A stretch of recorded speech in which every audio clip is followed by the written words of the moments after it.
नमो अरिहन्ताणं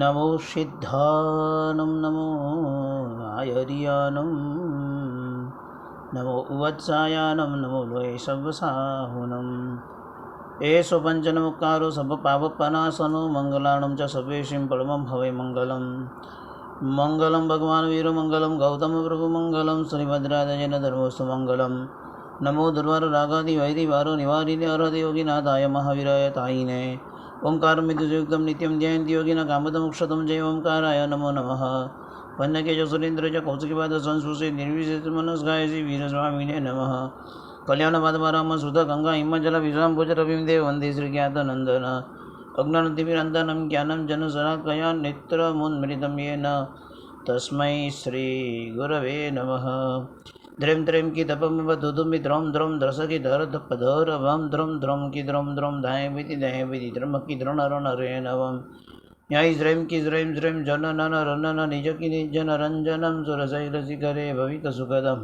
पार्श्वजिनपतिमज्जनं प्रणाम जय जिनेन्द्र अनंत उपकारी अनंत कल्याण करनार तारक तीर्थंकर श्रमण भगवान महावीर स्वामी आ संसारथी तरवा माटे अने मोक्ष सुखनी प्राप्ति प्राप्त करवा माटे धर्मतीर्थनी स्थापना करी। परमर्षि ज्ञानी भगवंतोए बहु तात्विक अने बहु महत्वपूर्ण मार्ग आपणे बधाने आप्यो। ललित विस्तारावृत्ति नामनो ग्रंथ अने ग्रंथनी अंदर नबुत्थोनुं सूत्र पर आज लोकहियानम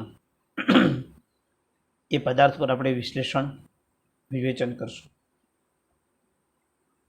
वाँचता वाँचता एटलो बधो आनंद आव्यो। खरेखर प्रभु लोकने माटे आप केटला हितकारी छो। विचारमां सरी पड़ाय, वर्णनने सांभळता सांभळता आनंदनी अनुभूति थया विना न रहे एवी सरस मजानी अद्भुत वातो बहु ओछा शब्दोमां ने बहु मार्मिक वातो आज आपणे जाणशुं। पर्युषण महापर्व चाली रह्युं छे। खूब उल्लासपूर्वक आराधना थती हशे, थई रही हशे। पर्युषणनो क्षार संवत्सरी है, संवत्सरीनो क्षार आराधना है, आराधनानो क्षार क्षमापना है। क्षमापना माटेनो आ महत्वपूर्ण पर्व है। क्रोध मान मायालोभ चार कषायमांथी नानी भगवंतने क्षमा माटे एक वर्ष ओळंगવું नहीं एवं फरजियात फरमान आपणे आप्युं छे। मान माया ने लोभनी विषे कोई पर्युषणनी महत्ता नहीं, परंतु क्रोधने माटे बहु मजबूत आपणे त्यां क्षमापना पर्व है।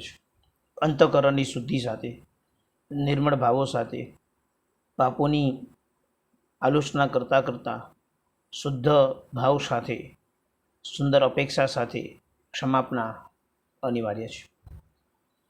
संजोगो तो धीरे धीरे कपड़ा बनी रह्या छे। वातावरण जे रीतनुं छे, सरकारी नीति नियमों अने आपणी आराधनाना पर्व ए बंने वच्चे मेळ करवो अघरो पड़ी जाय छे। परंतु आटलो धर्म समझ्या पछी पण जो कदाच तमारा मुखमांथी एवी वाणी निकळे कि मोल खोयला, दुकान खोली, बधुं खोली दीधुं ने हवे खाली धर्मस्थानो ज नथी खोल्या, आ चर्चानो वास्तविक स्वरूप कया कारणसर आपणे करीए छीए अथवा शा माटे आपणे बोलीए छीए हुं कंई जाणतो नथी। खोलवानी सामर्थ्य शक्ति नथी। खुल्या नथी ने मात्र डिस्कशन करीने कर्म बंधाय छे वात तो 100% पाक्को। अपेक्षा ए अर्थध्यान स्वरूप पण छे अने अपेक्षा ए मात्र चर्चास्पद छे। आटलो धर्म समझ्या पछी निमित्तोनी वच्चे जो तमारुं उपादान, निमित्त एटले बधा घटना स्थळ निमित्त, अने वच्चे तमारो आत्मा जो डिस्टर्ब थई जतो होय, दुखी थई जतो होय, तो आटला वर्षो धर्म सांभळ्या, आटला प्रवचनो सांभळ्या पछी आत्माए कशुं ज प्राप्त कर्युं नथी ए वात तो 100% बाकी छे। ढंढजो तो तमारा आत्माने ढंढेड़जो, नो डिस्कशन। कोई पण परिस्थितिमां हूँ मारी आराधना चूकीश नहीं। 2028 समय सुधी घणा बधा परिवर्तनों, घणा बधा युग परिवर्तनों, घणा बधा निमित्तो आपणे जोवाना छे। अलग अलग प्रकारना योगो आपणे जोवाना छे। बे ज वात गंभीरताथी कहेवा मांगु छुं। आ बधी परिस्थितिमां धर्मना प्रभावे आपणे जीववानुं छे। આપણી પાસે અત્યારે બે મહત્ત્વના પાસા ઔષધ રૂપે ઊભા છે. નંબર 1, ધર્મને બરાબર સ્ટ્રોંગ બનાવી દેજે.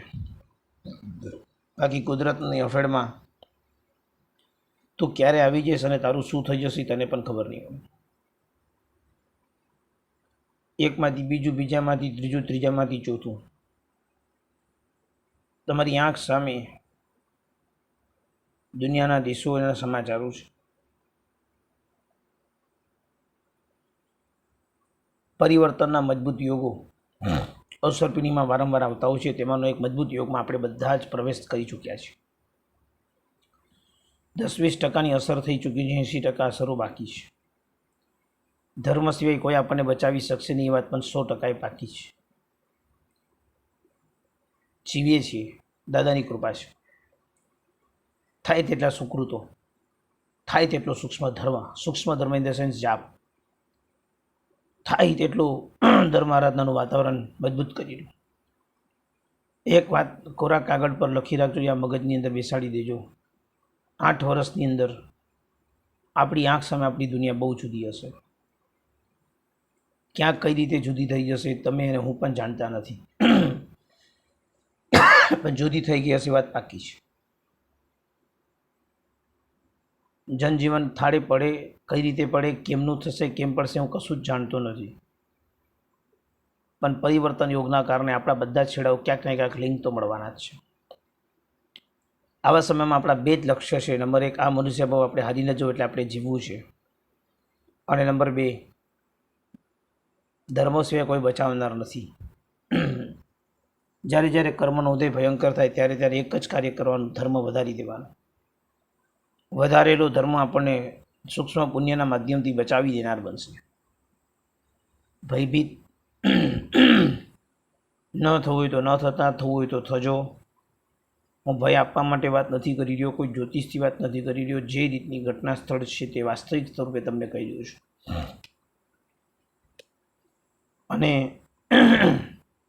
આવા સમયની અંદર ફરવાનું, ફોરેન ફરવાનું જેટલું બને એટલું ટાળજો. નિમિત્તે તો અમે બી જઈએ છીએ, નિમિત્તોથી આપણે બી જશું, પરંતુ જરૂર ન હોય તો બને ત્યાં સુધી જવાનું ટાળજો. અને 8 વર્ષ તમારા માટે બહુ મોટી ઓપોર્ચ્યુનિટી છે. 2028 તમારાથી થઈ શકે તેટલું સૂક્ષ્મ બળ ઊભું કરી દેજો. 8 વર્ષ પછી તમારી પાસે ઘણી ઓપોર્ચ્યુનિટીઓ હશે.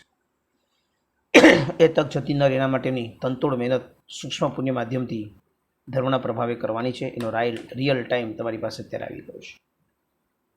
Go ahead. લોક હિયાનો કયો લોક લેવો છે? પંચાસ્તિકાય લોક. ધર્માસ્તિકાય, અધર્માસ્તિકાય, આકાશાસ્તિકાય, પૂતગલાસ્તિકાય, જીવાસ્તિકાય ને આ 5 અસ્તિકાયવાળો લોક આપણે ત્યારે લેવાનો છે. જ્યાં આગળ ગતિ સહાયક એવો ધર્માસ્તિકાય છે, સ્થિતિમાં સહાય કરનારો એવો અધર્માસ્તિકાય છે, જગ્યા અને અવકાશ આપનારો આકાશાસ્તિકાય છે, તમે પોતે એક જીવાસ્તિકાય છો અને તમને જેનો સતત ઉપકાર મળી રહ્યો છે તે પૂતગલાસ્તિકાય છે. આ 5 અસ્તિકાય વચ્ચે લોક રહ્યો છે. આ લોક એટલો જ લેવાનો છે તો કે ના, સર્વ સાંખ્યાદિક ભેદયુક્ત લોક.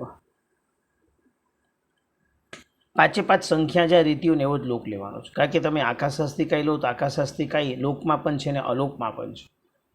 તો ભગવાન કોના પર હિત કરવા જાય? લોક હિયાનમ, લોકોને હિત કરનારા. કોના પર હિત કરે? શું તમે એવું સ્ટેટમેન્ટ આપશો પારસભાઈ પાંજરાપોળની અંદર પશુઓને પ્રવચન આપવા માટે ગયા અને એક પણ પશુએ પચકાર ન લીધું માટે પારસભાઈની દેશના નિષ્ફળ? પણ ત્યાં કંઈ હતું જ નહીં. ત્યાં કોઈ લેવાવાળું થોડી જ કે ત્યાં હું બોલતું લોકોને અસર થાય.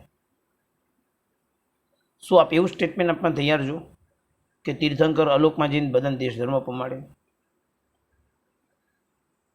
કયું સ્ટેટમેન્ટ? જે તરી શકીએ છીએ એવા લોકની સામે જ્યારે પ્રભુ પ્રવચન આપે એ તરીને તરે છે. એવો લોક જ્યાં પંચાસ્તિકાય છે. સવે જીવ કરું શાસન રસીની ભાવનાથી 14 રાજલોકના તમામ જીવોને શાસનના રસિયા બનાવવાની ભાવના જે પ્રભુના અંતઃકરણની અંદર વહે છે, કેટલી મજબૂત છે, કેટલી સૂક્ષ્મ છે, કેટલી દ્રઢ છે, કલ્પના કરી જ ક્યારે?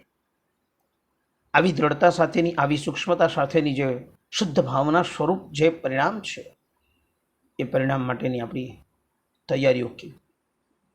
હે પરમાત્મા સવી જીવ પુરુષ શાસન ઋષિની ભાવનાથી આ જગતના તમામે તમામ લોકના લોકોને માટે આપ હિતકારી બની ગયા.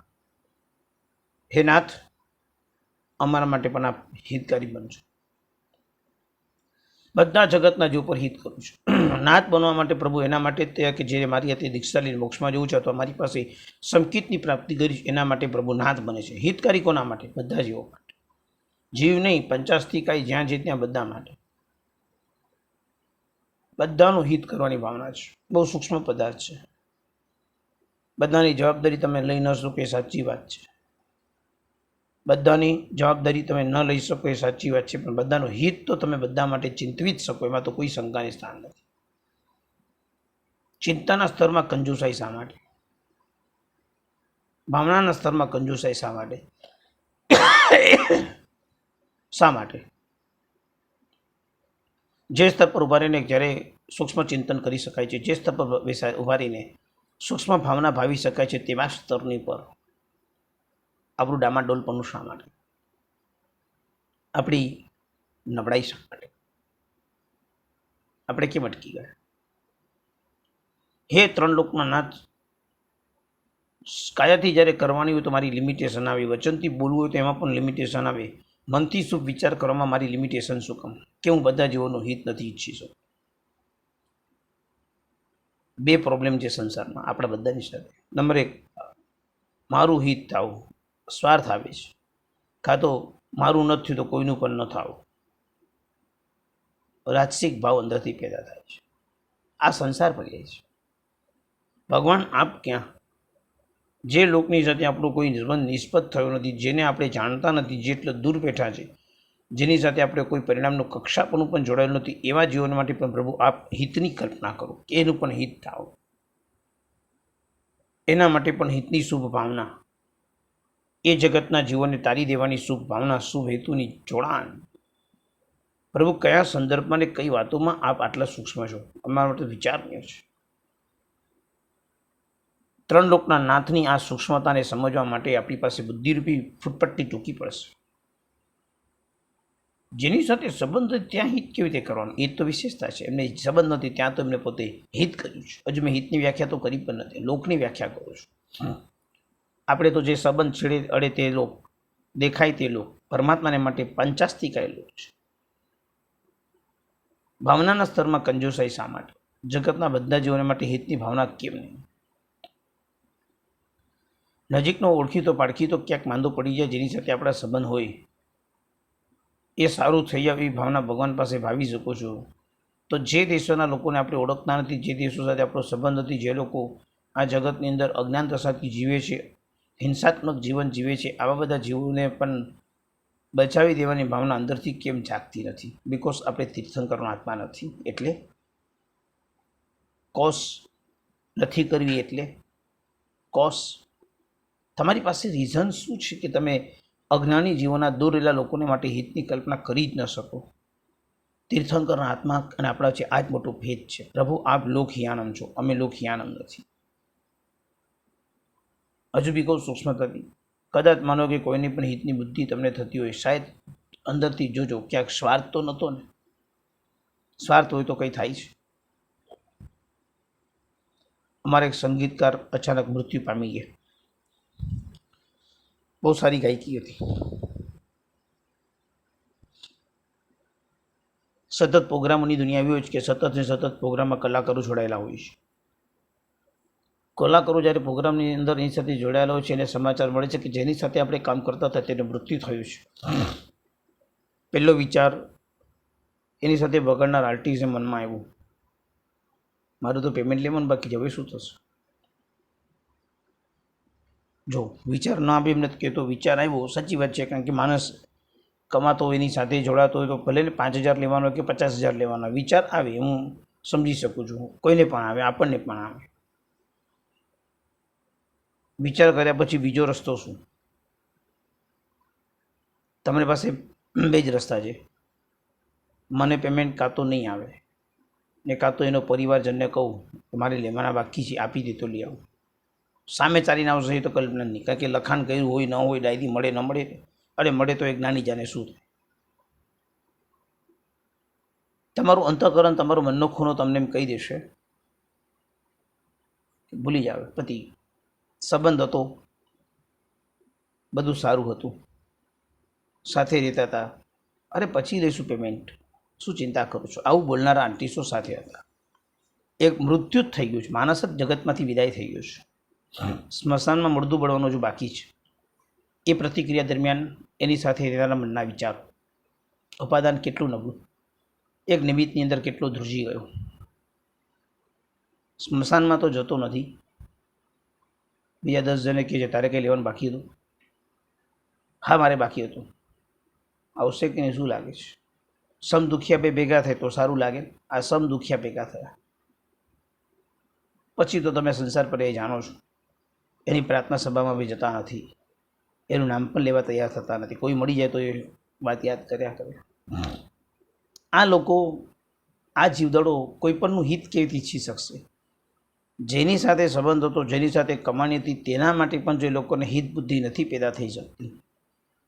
પૈસા ભૂલવા ન ભૂલો એની વાત નથી કરતો, હિત બુદ્ધિ નથી થતી આટલી જ વાત કરું છું. એવા જીવદળ સાથે જો હિત બુદ્ધિ થઈ શકતી નથી તો પછી જે જીવદળ સાથે એને સંબંધ નથી, નિસ્બત નથી, એવા જીવો માટે તો એને શું હિતની બુદ્ધિ થવાની? પ્રભુ, જે જીવો સાથે સંબંધ હતી ત્યાં હિતની બુદ્ધિ કઈ રીતે? આટલું બધું હિતત્વની બુદ્ધિ, આવા બધા પ્રકારની હિતત્વનું ચેલેન્જ, હિતત્વની સૂક્ષ્મતા આપને પ્રભુ ક્યાંથી ઉત્પન્ન થઈ? આપ કઈ રીતે આટલા બધા હિતની ભૂમિકા સુધી જ સરી પડ્યા? હિત એટલે શું એની વ્યાખ્યા તો કરો. યથાવસ્થિત દર્શનપૂર્વક સમ્યક પ્રરૂપણ ચેષ્ટયા તદ આપત્તિ અબાધનેન ઇતિ હિતમ. યથાવસ્થિત દર્શન સાચું છે, સાચું દર્શન શું છે એને બતાવું. બસ અહીંયા શ્રદ્ધા કરવા જેવી છે, આ સાચું દર્શન છે. બસ આ જોઈ લે, આ શ્રદ્ધાનો વિષય, આની બહાર ક્યાંય જતો નહીં. બસ તારી શ્રદ્ધાનું સ્તર અહીંયા તું સેટ કર. યથાવસ્થિત જગતનું સ્વરૂપ સ્યાદ્વાતની દ્રષ્ટિથી રહેલું છે. પ્રભુએ સ્યાદ્વાતથી આ જગત બતાવ્યું છે. પૂતગલનો સ્વભાવ પૂરણ ગલન છે. પ્રભુએ પૂરણ ગલનની જ ઓળખ કરાવી છે. તારી પાસે જે પણ સામગ્રી છે પૂરણ ગલન સ્વભાવવાળી છે. તું જીવ છો તો તું અરૂપી છો, એટલે અરૂપી એટલે અરૂપી જ છો. તું ક્યારેય રૂપાન થવાનું જ નથી. તું ગમે તેટલા સ્કેનિંગ ગોઠવી નાખ, કાંઈ તારું સ્કેન નથી થવાનું. તું દેખાવાનું નથી જ.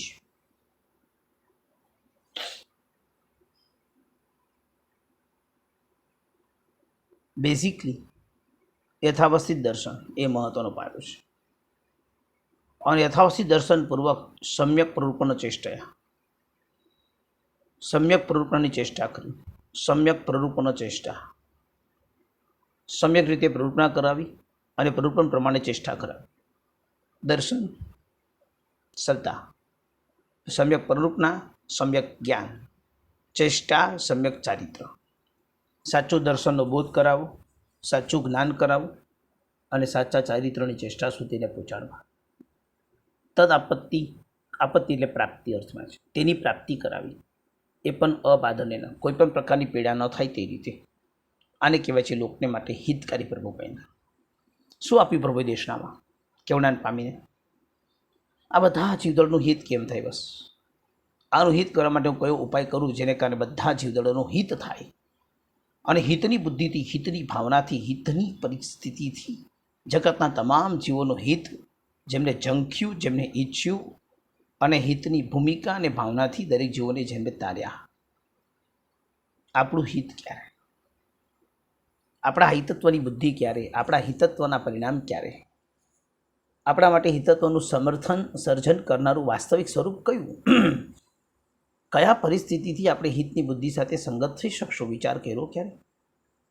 દર્શન, જ્ઞાન અને ચારિત્ર, આ ત્રણ માટે પ્રભુએ હિત કરી દીધું છે. જીવનશૈલી ઘડતા ન આવી, શ્રદ્ધા મજબૂત થાય, જ્ઞાન ખૂબ ભણી શકાય અને આચરણમાં વધારે સમય આપી શકાય, આવી જીવનશૈલી ઘડી નથી શક્યા. ભગવાને હિત કરવામાં બાકી નથી રાખ્યું. અને પાછું લખ્યું છે અબાધનેન. આપણે તો વ્યાખ્યાન કરવું છે તો કે શેરબજારનો ટાઈમિંગ 9:30નો છે. વ્યાખ્યાન પણ ગુરુદેવ 9 વાગે રાખું છું. શેરબજાર છૂટી શકે એમ નથી, સ્ટોક લઈને ઊભો છું, વ્યાખ્યાન કેન્સલ. વ્યાખ્યાન 8 થી 9 રાખો તો અમે આવશું. તો કે નવકારસી ક્યારે કરશું? કેટલી બધી પરિસ્થિતિમાં આપણે પીડાઓમાં ઊભા થઈ ગઈ છે. આપણી રહેનસહેન, આપણી રહેણીકરણી, આપણા નીતિ નિયમ, આપણા દેશકાળ, આપણા બિઝનેસ, આપણું ગોઠવણી બધી અવાસ્તવિક થઈ ચૂકી છે. પ્રભુએ જે માર્ગ આપ્યો છે ને એના પ્રમાણે જો સૂક્ષ્મતાથી જાઓ ને તો કોઈ પીડા જ નથી. 1 થી 4 જ બિઝનેસનો સમય આપ્યો છે. 1 to 4 4 કલાકમાં જ કમાઈ લેવાનું. 8, 9, 10 કલાકમાં, 8 કલાક ન આપવાના હોય. આપણે બધા જ અવ્યવસ્થામાં બેઠા છે એટલે આપણું બધું એકબીજા સાથે પીડા પામે છે અને પીડા પામેલું હોવાથી આપણે સફળતાના અંશને પ્રાપ્ત કરી શકતા નથી. આપણી સફળતાનો અંશ જે તૂટે છે એની પાછળનું કારણ એનું રહસ્ય આ જ છે. માટે પીડા ન થાય તે રીતે ચાલવું એ વધારે મહત્વનો પાયો છે અને પીડાથી ન ચાલીએ એ જ સૌથી મોટું તારણહાર છે. ઇહ યો યમ યથાત્મ્યન પશ્યતિ તદ અનુરૂપમ ચ ચેષ્ટતે. જેને યથાત્મ રીતે તરીકે જુએ છે તદ અનુરૂપમ ચેષ્ટતે. વાસ્તવિક સ્વરૂપ સમજાય તે રીતે જ આપણે ચેષ્ટા કરીએ.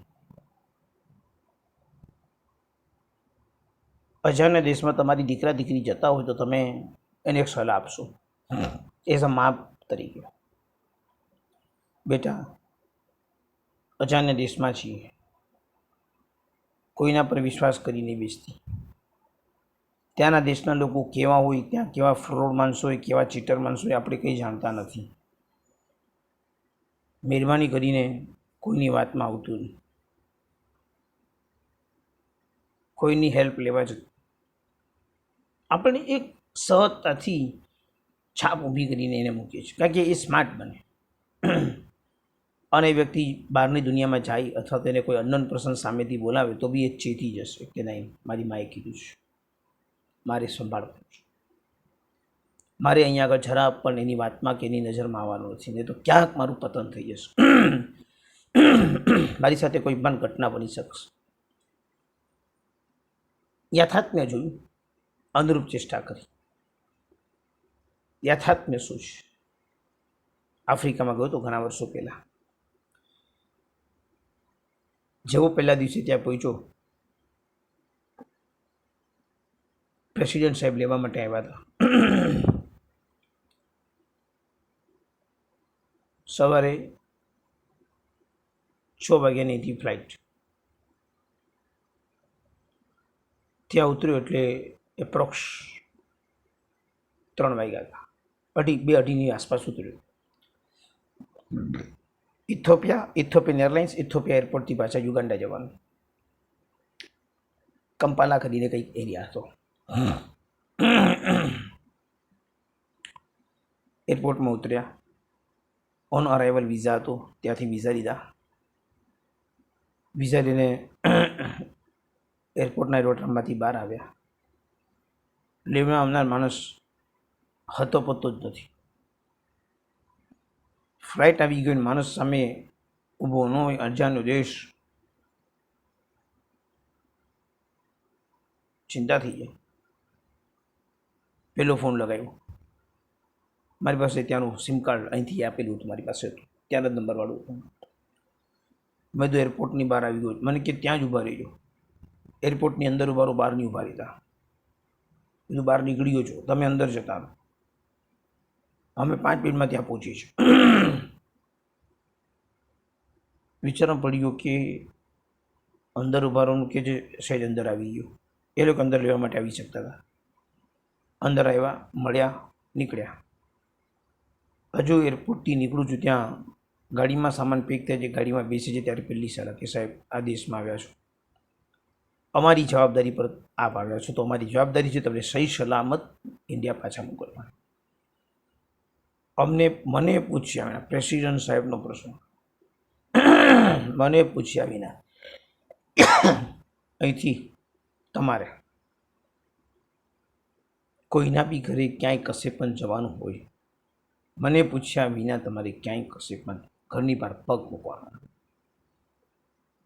આઈધર હું લેવા આવીશ, આઈધર હું જેની વ્યવસ્થા કરીશ એ તમને લેવા માટે આવશે. મને પૂછવાના તમારે ક્યાંય જવાનું નહીં અને મને કીધા વિના તમારે કશું કોઈ પ્રોગ્રામ નક્કી કરવાનો.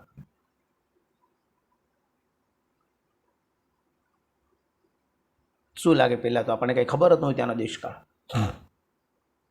ગજબ પ્રેસિડેન્ટ મળ્યા, આટલું તો કડક, કારણ કે આપણે પર્યુષણ કરાવવા ગયા હોય એટલે કેવું આમ આટલું કડક. 2 દિવસ ત્યારે હું સમજી ગયો કે સાહેબ ડર લાગે છે હવે. રોજ 2 ગોળીબારો, રોજ 2 જગ્યાએ આ બધું સંભળાય. બીજું સાહેબ ગજબ અઘરું છે આ દેશમાં રહ્યું હતું. ગાડીમાં બેઠો હતો ને મારી બેગ મેં ખોડામાં રાખી હતી. મને કે સાહેબ પગ નીચે મૂકી દો. મેં કીધું અંદર ચોપડા છે. મને કે સાહેબ બેગ ટકાવી છે. મેં કીધું હા. નીચે પગ નીચે રાખી દો. 2 પગ વચ્ચે ભરાઈને રાખશું તો બેગ ટકી બાકી જતી જશે. મેં કીધું આ કયા વાતાવરણમાં તમે મને લાવ્યા છો? શીખી જાઓ સાહેબ. દેશકાળ યથાત્મેન પશ્યતિ અનુરૂપમ ચેષ્ટતે. મેં તો પછી ડિક્કીમાં મૂકી દીધી, કારણ કે પગ નીચે તો આપણે પુસ્તક મૂકી જ ન શકીએ. પણ ઘડિયાળ પણ કઢાવીને ખીચામાં મુકાવી દીધું. મહત્ત્વનું, ઘડિયાળ બી બહુ મોંઘી નથી, 300 રૂપિયાની હશે. પણ કે સાહેબ મારી જશે ને એ અમને ભારે પડશે. પરુષની આરાધના સાઈડ પર જતી હશે. કહેવાનો હશે માત્ર એક છે કે યો યથાત્મેન દર્શનપૂર્વકમ યથાત્મેન પશ્યતિ. જે તમે જે દેશમાં જે રીતે જુઓ છો તેને અનુરૂપ ચેષ્ટા કરો છો. અધ્યાત્મ જગતની અંદર પણ આવું જ છે. અનુરૂપ જુઓ અને પછી ચેષ્ટા કરો. તુમ દર્શન ભલે પાયો પ્રથમજીને તુમ દર્શન ભલે પાયો. આમ સ્તવની પંક્તિ તો તમે ગાઓ. પહેલી લીટી, ભગવાન તારા દર્શન પાયો. બહુ ભલી ભાદર્યું થયું, ભલું પુણ્ય ઉપાર્જન થયું, ભલું થયું કે જામ તારા દર્શન પામે. બહુ બ્રહ્માંડમાં રખડતો હતો, રજડતો હતો, તારા દર્શન કેટલા દુર્લભ હતા. તુમ દર્શન ભલે પાયો. ભલે શબ્દ એટલા બધા અર્થમાં છે. ભલે એટલે આમ ભલે વાંધો નહીં એ અર્થમાં નથી. હા ભલે એમ નથી. ભલે પધાર્યા એટલે શું? હા ભલે આવે એમ. ભલે પધારે એટલે હા ભલે આવે એમ. ભલે પધાર્યા શબ્દની વાસ્તવિકતા એટલે એટલી ઊંડી છે. મોંઘેરા મહેમાન છો સાહેબ, અમે રાહ જોતા તો તમારી આજે તમે આપ આવ્યા. અમારી વર્ષોની પ્રતીક્ષાથી કે આ લાભ અમને ક્યારે મળે, કે આપ અમારા આંગણે ક્યારે પધારો. આજે આપ પધાર્યા, ભલે પધાર્યા. કેટલી સૂક્ષ્મતા સાથે આ બધું સ્વરૂપ જોડાયેલું છે. આમ ક્યારેક વિચાર આવે, કેટલી સૂક્ષ્મતા. તુમ દર્શન ભલે પાયો. પછી જે ભગવાનના દર્શન માટે જો તમને એટલું સમજાય ને કે અનંત અનંત કાળમાં રખડ્યા પછી ઘણા વર્ષો પછી પ્રભુના દર્શન થયા છે, પછી તો માઇન્ડ બ્લોઈંગ. પછી તો ને તમને પ્રભુ વિના કંઈ ગમે જ નહીં. તમને એમ થાય કે બસ હવે આપણે બહુ સાચી જગ્યાએ જોડાઈ ગયા છીએ. હવે ભગવાનના ધર્મ સિવાય મારે કોઈ ચેષ્ટા નથી કરવાની. બોલો લખો, નિવૃત્તિ કાળ ક્યારે, રિટાયર્ડશીપ ક્યારે નક્કી કરીશ? 46 વર્ષે, 50 વર્ષે, 52 વર્ષે, 60 વર્ષે, 65 વર્ષે, 70 વર્ષે, કે જીવનભર સુધી આ કામ જ કરવાના છે? બધા પ્રકારના માથા આવશે, કોઈ ચિંતા નથી. ચલો માનો રિટાયરશીપ નક્કી નથી કરી, નથી કરું. ધર્મની શરૂઆત કરવા માટેનો સૂક્ષ્મ સમય ક્યારથી સ્ટાર્ટ કર્યો છે? કારણ કે 2 ભેળ તો થતા જ નથી. આ દિવસથી મારો ધર્મ રિયલ શરૂઆત. હવે મારા ધર્મ, અને તમને રિયલ કહું છું, ધર્મનો રિયલ ટાઈમ આવી ચૂક્યો છે. આ સમયમાં જો ધર્મ ન કર્યો અને સૂક્ષ્મ પુણ્ય ઉપાર્જન ન કર્યું, શું પરિસ્થિતિ થઈ જશે ને એને વિચારી શકાતી નથી. પુણ્ય નબળું પડ્યું, પૂર્ણ વિરામ. અલ્પવિરામ શબ્દ બહુ ઓછી જગ્યાએ વાપરું છું, ધ્યાન રાખજો. ભાવિ અપાય પરિહાર સારમ. અને એ એવી ચેષ્ટા કરી કે જેને કારણે ભવિષ્યમાં કોઈ પણ પ્રકારનો અપાય એને આવે જ નહીં. અપાય એટલે કોઈ પ્રોબ્લેમ ના આવે. સત તસ્મૈ તત્વહિતમ. એ જે કરી આપે તે તેના માટે હિતકારી થાય છે. નવો બિઝનેસમાં તમે જોડાયા, જેને તમારો હાથ પકડો તે તમારી આખી શક્તિ સમજી ગયો. તમારી પાસે કેટલી સંપત્તિ છે, તમારું લક્ષ્ય શું છે, તમારું ટાર્ગેટ શું છે, બિઝનેસના નીતિ નિયમ શું છે, બિઝનેસનો વીક પોઈન્ટ શું છે, બિઝનેસનો સક્સેસ પોઈન્ટ શું છે, બિઝનેસ કેટલો એક્સપાન્સ કરી શકાશે, એમાં તમે કઈ રીતે સક્સેસ થશો, એને બધી રીતે તમારી હિસ્ટ્રી જાણી, તમારી હિસ્ટ્રી જોગ્રાફી જાણીને એને મેથેમેટિક્સ કર્યું, અને મેથેમેટિક્સ પ્રમાણે તમને ચેષ્ટા કરાવી, અને ચેષ્ટાની અંદર તમને ક્યાંય કશે પણ પ્રોબ્લેમ આવ્યો નહીં, તમને બેંક કરપ્ટ ન થયું, કાંઈ કશું જ ન થયું, તમે અનલિમિટેડ ધાર્યા કરતાં બી ઘણા સંપત્તિ કમાઈ શક્યા છે. એ વ્યક્તિ સંસારના ક્ષેત્રમાં જેમ હિતકારી, તે અધ્યાત્મ જગતમાં હિતકારી વ્યક્તિ એ છે. અને અધ્યાત્મ જગતનો હિતકારી વ્યક્તિ એટલે એટલો સૂક્ષ્મ છે, એટલો બધો જબરદસ્ત વ્યક્તિત્વ છે કે આપણે તેની કલ્પના પણ ન કરી શકીએ. એટલું બધું એને આપણા પર હિત કર્યું. તત્વથી તે હિતકારી છે. આવી તત્વની હિતકારી કરનારો પણ કોણ? તો કે ભાવિ અપાય પરિહાર સાર. જે ભવિષ્યમાં આપણને કોઈ પણ પ્રકારનો અપાય થવાનો જ નથી તેવો સારભૂત વચન જે આપી શકતા હોય. નહીં આવે તને કોઈ પ્રોબ્લેમ, જા, આઈ એમ ઓલવેઝ વિથ. ભાવિ અપાય પરિહાર સહિત ચાલવા દીધો છે, પડવા દીધો નથી ક્યારેય.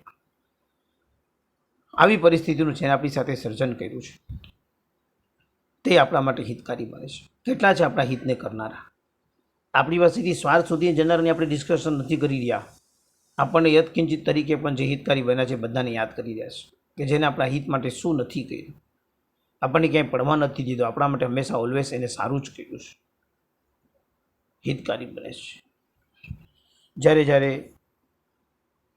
રાહત ટુકડી કામ માટે પહોંચે છે ને સંસારના ક્ષેત્રમાં, પછી એ તરવૈયા હોય કે ભૂકંપ આવ્યો હોય કે પેલા પાણી ભરાઈ ગયા હોય તો લાઈફ સેવ કરનારા લોકો જોડે. ઘણા ટાઈમ પહેલાં ઓસ્ટ્રેલિયા ગયો હતો. ઓસ્ટ્રેલિયાની અંદર એક દિવસનો પ્રોગ્રામ એવો રાખ્યો હતો કે મને એ લોકો દરિયા કિનારે લઈ ગયા. દરિયાની રેતી અને દરિયાના પાણીનો કલર દૂરથી કેવો લાગે છે એટલું જ ખાલી મંતવ્ય જોવાનું હતું, કારણ કે ભણવામાં આવેલા કે દૂરથી બ્લુઇશ અને ગ્રીન કલરનું પણ પાણી દેખાય, એ દરિયો એક ત્યાં હતો, એ ખાલી જોવા માટે જવાનું. પાણી તો પાણી જેવું જ હોય, ખાલી દૂરથીનું શાઇનિંગ એવી દેખાય એટલું એક જોવા માટે મને ત્યાં જવાનો પ્રસંગ હતો. શાસ્ત્રની પંક્તિઓને ક્યાંક સિદ્ધ કરવાનું નિમિત્ત મળતું હતું ત્યાં સુધી જઈએ. ત્યાં સુધી પહોંચ્યા. દરિયા કિનારે સીટીઓ વાગી રહી હતી. લાઈફને બચાવનારા વ્યક્તિઓ તનતોડ મહેનત દ્વારા 2 ઝંડા ફરકાવી રહ્યા હતા. એક ઝંડો એ લોકોની નજીકમાં ફરકાવ્યો, એક બીજો ઝંડો ત્યાં દૂર ફરકાવ્યો, લાલ ઝંડો ફરકાવી રહ્યા હતા. એટલે મને બહુ સમજણ ન પડી એટલે એ લોકોએ મને સામેથી કીધું. મને કે સાહેબ, દરિયામાં તોફાન ચાલુ થઈ ગયું છે, આ બધા લોકો દરિયા કિનારે ભીના થવા, પલળવા, રમવા, રઝળવા આવ્યા છે. આ 2 ઝંડા ફરકાવ્યા છે, એની બહાર કોઈ નહીં જવાનું. એનું આ બંને જણાએ ઝંડા ફરકાવ્યા છે અને તમે જો આ લાઈવ બચાવનારા વ્યક્તિ કઈ રીતે તૈયારી કરી બેઠા છે. આખું એ લોકોના પહેરવેશ પહેરી બોટ તૈયાર રાખીને તૈનાત થઈ ચૂક્યા હતા. કે સાહેબ, આજનો દિવસ છે, ભયંકર તોફાન છે, એક માણસ પણ સામે જો ડૂબતો દેખાશે આ લોકો તંતાટ કરતા દોડશે, તમે જુઓ ખાલી. અને એમાં કોઈ વ્યક્તિ, હવે કોનું તો યાદ નથી, પણ એ લોકોની લિમિટથી ઘણું આગળ નીકળી ગયું. પાણીમાં કૂદકા મારતું, હલેસ્યા કરતું ખૂબ આગળ નીકળી ગયું. હજુ આગળ નીકળે કે ન નીકળે એટલી વારની અંદર તો અહીંથી ધનાટ 4 ગાડીઓ બોટ સાથે લઈને આ 4 જણા લાઈફ સેવવાળા સીટી મારતા મારતા ત્યાંથી નીકળ્યા. સાયરન ચાલુ થઈ ગઈ. ઓલી વ્યક્તિને અંદર આવવા માટે મજબૂર કરીને ત્યાં સુધી પહોંચી ગયા. એ લોકોની બોટ જે જતી હતી ને, જે હલેસા ખાતી હતી ને, એ આપણે એમ થાય કે આવલો બચાવતા આ ન ડૂબી જાય. બને એટલી ટ્રેનિંગ ઓલાને પાછું લઈ આવ્યા. ડૂબવા તો ન દીધો નહીં, એને અંડર મૂકી દીધો. હિત એટલે હિત, તારું હિત આમાં છે, દરિયા કિનારે આવ્યું છે, રઝળ રખડ જે કરું એ કર, પણ અમારી મોડરની અંદર રહીને તારું નહીં તો અપાય થઈ જશે. ત્યારે મેં એક વિચાર કર્યો, ત્યાં સંસારનો દરિયો આટલો ભયંકર છે, આ લાઈફ બચાવનારા વ્યક્તિ આપણને આની બહાર તારે નહીં પલળવું, આટલામાં રહેવું, આવી મર્યાદાના બંધન આપનાર, આ મર્યાદાની સાથે જોડનાર પણ તીર્થંકરની આજ્ઞારૂપ મર્યાદા છે. થોડા પણ આપણે બહાર જઈએ તો ધર્મગુરુ રૂપી આ લાઈફ સેવ કરનારા લોકો આપણને બચાવવા માટે આવી જાય છે, આપણને પકડે છે, આપણને દોડાવે છે, આપણને બચાવે છે. આ કેટલા હિતકારી છે. એને શું સ્વાર્થ હતો કોઈ ડૂબી જાય? પણ નહીં, અમારી જવાબદારીની હેઠળ આની બહાર જવાનું નહીં, અને આની બહાર તમે ગયા છો તમે તમને જવા દઈશું નહીં. અમે તમતોડ મહેનત કરીને પકડીને તમને અંદર લઈ આવશું, કારણ કે દરિયામાં તોફાન ચાલુ થઈ ચૂક્યું છે. તોફાન એટલે દરિયાના કિનારે પાણીને અડવાની બી હિંમત ન થાય. મોજા જે રીતે ઉછળતા હતા એ પ્રમાણે એમ લાગે કે ભૂલથી પણ જો આપણે ગયા તો પતી ગયું. ઇષ્ટમ ચ સપરિણામ હિતમ, પરિણામ સહિત હિત હોય તો ઇષ્ટ છે. રિઝલ્ટ જોઈએ હિત એટલે પાછું ભગવાનની સાથે પણ આ જ છે. રિઝલ્ટથી વાત કરું કરો, વગર રિઝલ્ટે કોઈ વાત નહીં. આપ જે વાત કરો એને રિઝલ્ટ અમને જોઈએ, બસ આપ રિઝલ્ટ આપો. પરિણામ સહિતનું હિત હોય તો અમારા માટે ઇષ્ટ છે. પરિણામ રહિતનું કોઈ અમારા માટે હિતકારી ઇષ્ટ. પરિણામ લઈને આવવું પડે, અમને પરિણામ બતાવો. સપરિણામમ હિતમ ચેષ્ટમ. માનો કે નવો રોગ થયો હોય અને એને સ્વાદિષ્ટ ભોજન પણ આપીએ તો એને કંઈ ફાયદો થાય? તમને ખ્યાલ નથી. નવો રોગ આવ્યો હોય તો પહેલાં રોગની અંદર દવા બી આપો તો દવા બી અસર ન કરે, દવાની પણ અસર ન થાય. આ નીતિ નિયમ છે. અને એટલા માટે જ સ્વાદુ ભોજન પણ અતિરોગીને માટે અપથ્યને કરનારું છે. સારો થઈ જાય પછી બધું કામનું છે, પણ જ્યાં સુધી તું માંદો છે ત્યાં સુધી સ્વાદિષ્ટ ભોજન પણ તને અનુરૂપ નહીં રહે, તારે પ્રતિરૂપ જ થઈ જશે. સ્વાદિષ્ટ એવા ભોજનની અંદર પણ કન્ડિશન છે. અતિરોગી નવો રોગ જેને શરૂઆત થતો હોય અથવા અતિરોગીને સ્વાદિષ્ટ ભોજન પણ અહિતને જ કરનારું છે.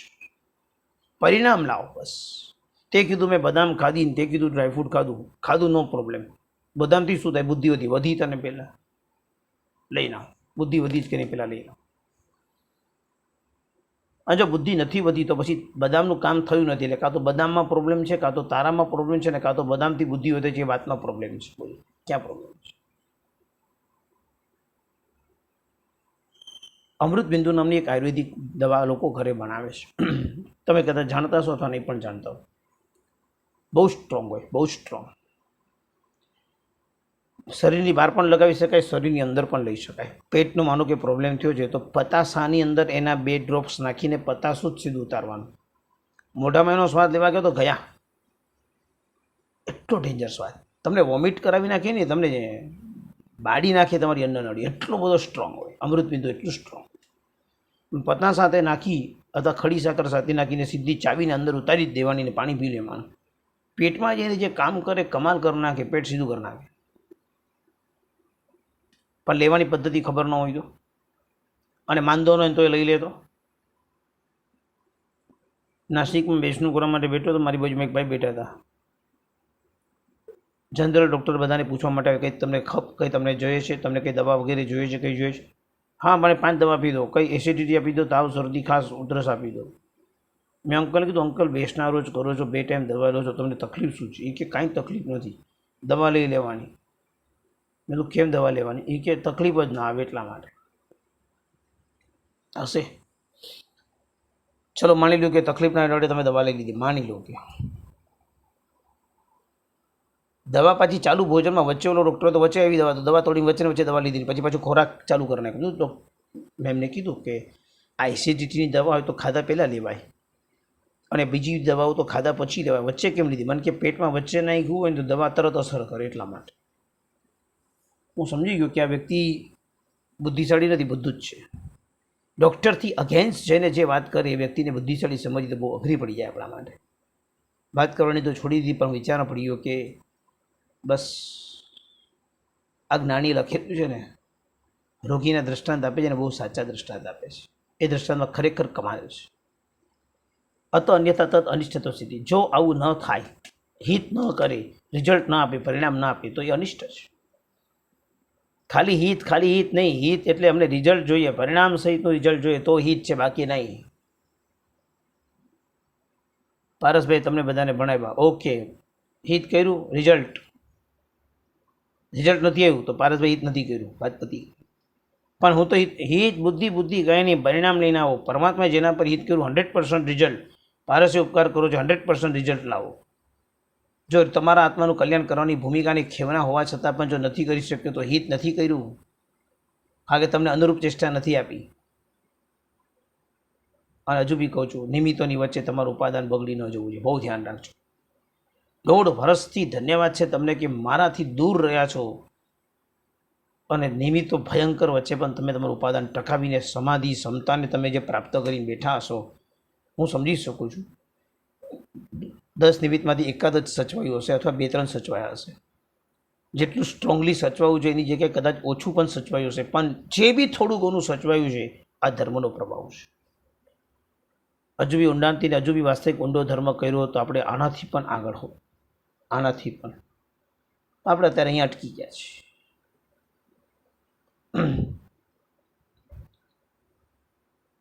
તદ કરતું અનિષ્ટ આપતી હેતુત્વ, કારણ કે તે કરનારને અનિષ્ટની આપતી થઈ જાય છે.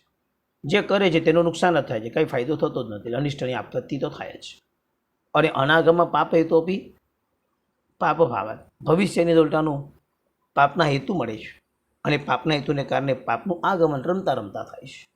ભવિષ્યમાં થનારા પાપના પ્રવેશ માટે હિત તો બહુ દૂરની વાત થઈ ગઈ, ઉલટાનું ભવિષ્યમાં મોટા પાપ કરી નાખે તેવા પ્રકારની પરિસ્થિતિનું તે પોતે સર્જન કરી દે છે. આ પરિસ્થિતિનું સર્જન કરવા દ્વારા એ પોતાના આત્માનું એકાંતે નુકસાન કરે છે, એકાંતે. આ નુકસાન ન થવા દેવું એ જ આપણા માટે તરણ તારણ ઉપાય અને હિતની વાસ્તવિકતા છે. આવી વાસ્તવિકતાની અંદર આત્મકલ્યાણનો માર્ગ સાધવા માટે પ્રભુ આપ અમારા માટે લોક માટે હિતકારી છે. આ જગતના તમામ જીવોને માટે આપે હિતની ભૂમિકા કરી છે. યથાર્થ મેં એવું દર્શન કરાવ્યું, એને અનુરૂપ ચેષ્ટા કરાવી અને એમાં ભાવિ અપાય ક્યાંય ના આવે એ રીતે આપણે અમારા પર હિતની બુદ્ધિ કરી છે. ધર્મથી કોઈને નુકસાન થયું છે? અને જો તમે કહેતા હોય કે ધર્મને કારણે નુકસાન થયું છે તો તમારી અજ્ઞાન દશાને જ આ પોકાર છે. પાપથી દુઃખ આવે, ધર્મથી ક્યારેય પણ દુઃખ ન આવે. સંસારમાં અનેક પાપ કરી રહેવાના કારણે ધર્મ થોડું સાયલેન્ટ બેસી રહે, કારણ કે ધર્મ ક્યારેક તમારા પાપના ઉદયના નિકાચિત કર્મના અથવા તીવ્ર પાવરના ઉદયને કારણે ધર્મને એ નિમિત્ત કે દ્રવ્ય ક્ષેત્ર કાળભાવ ન મળે તો એનું પુણ્ય ત્યારે તત્કાલિક ઉદયમાં ન આવે. એવું બની શકે, તમને એવું લાગે, પણ એનો અર્થ એ નથી કે ધર્મ રોંગ થઈ ગયો. બધા ડૉક્ટરો બધા જ દર્દીઓને સારા કરવા છતાં 5-15 કેસ એના હાથમાંથી ન સક્સેસ થાય એનો અર્થ એમ નથી કે ડૉક્ટરની શિપ ખોટી દીધી હતી. એની બેસ્ટ ટ્રાય એ એના આયુષ્ય સાથે નથી લડ્યો, એના શરીરને સાતા સાથે લડ્યો છે. આયુષ્યકરમાં પતી જાય તો એની પણ કાંઈ હિંમત નથી હોતી, બિકોઝ એ જેટલું થઈ શકે એટલું કરવા માટે સામર્થ્યવાળો છે, એનાથી આગળ નહીં. આવી રીતે પ્રભુ આપણા માટે લોકને માટે હિતકારી બને છે. હે ત્રણ જગતના નાથ, આપ જગતના માટે હિતકારી બન્યા, અમારા માટે પણ એક તીર્થંકર હિતકારી બનો, અમને અનુરૂપ ચેષ્ટા કરાવો. બસ પ્રભુ કોઈ જગ્યાએ ચૂકી ન જાય, કોઈ કશે પણ પરિસ્થિતિમાં પ્રલોભનની અંદર અમે ફસાઈ ન જઈએ. અનેક નિમિત્તોની વચ્ચે પણ અમારું ઉપાદાન નિમિત્ત એટલે ઢગલાબંધ અશુભ નિમિત્તો, એની વચ્ચે અમારું ઉપાદાન એટલે અમારું આત્મા સહી સલામત પસાર થતો જાય. નિમિત્ત બદલવાની કોશિશ નહીં કરતા, નિમિત્ત નહીં બદલાય. ઉપાદાનને સેટ કરવાની કોશિશ કરતો જીતી જશો.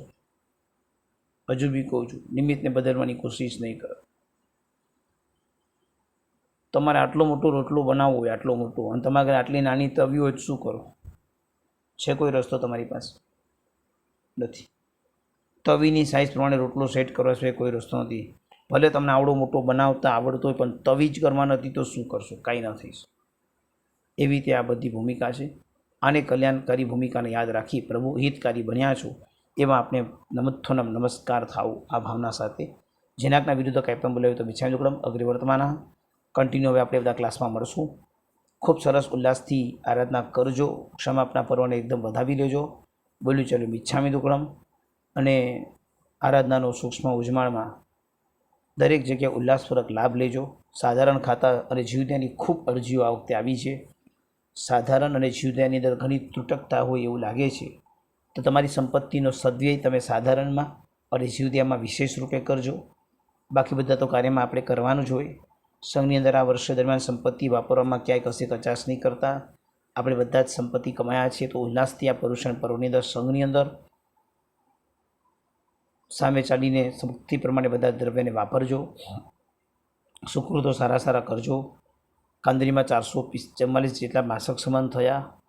ખૂબ જબરદસ્ત વાતાવરણ, માહોલ, એક દ્રષ્ટાંતો, એક લોકોનું જીવન જોઈએ, માસે પ્રત્યેની શ્રદ્ધા જોઈએ, આનંદ થઈ જાય. તો બીજી બાજુ મોટા મોટા આચાર્ય ભગવંતો ગચ્છાધિપતિની તબિયતની પણ ચિંતા રહે, કારણ કે એ લોકોની જે તબિયત જે પરિસ્થિતિમાં છે પ્રમાણે વિચાર આવી જાય કે ગુરુદેવને આવું સ્વાસ્થ્ય.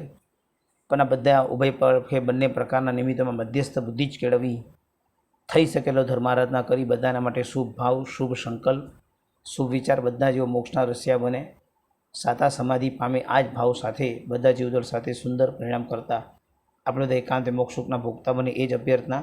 આજનો નિયમ પર્યુષણ દરમિયાન આરાધના કરતાં કરતાં ક્યાંય કશે પણ ક્રોધ કોઈએ કરવાનો નહીં, ગુસ્સો કરવાનો. ક્ષમાપના પર્વ છે, નો ગુસ્સો. અને માનો કે ગુસ્સો આવી ગયો, તરત જ ખબર પડે નથી કરવાનો, કંટ્રોલ. બસ. છતાં બી અનાધિકાળના સ્વભાવને કારણે તૂટી જાય તો ચિંતા નહીં કરતા, પણ તૂટી જાય તો બાંધી નોકવાડી, એક ગુસ્સો એક બાંધી નોકવાડીનો દંડ આપીશ. આમ પ્રાયશ્ચિત આપવાનો અધિકાર મારો નથી, છતાં ભાવનાથી કહું છું. પણ ન તૂટે એ રીતે ધ્યાન રાખજો. એક બાંધી નોકવાડી થઈ જશે એ ભાવ નહીં, એ માટે ક્રોધ નહીં કરવાનો. આવતા સોમવાર નવરંદાનું સિદ્ધાંતનું કરો. સબો અંગ્રેજી વિચકાઈ અને તમે સજાગારી ઉશી રહી. પ્રણામ. જય જિનેન્દ્ર. દરેક તપસ્વીઓ સાતામાં છો, આરાધના કરજો. અઠ્ઠમ 28ની આરાધના કરજો, ઉલ્લાસપૂર્વક તપસ્યા કરજો. એ પરમાત્માને પ્રાર્થના. જય જીનેન્દ્ર પ્રણામ.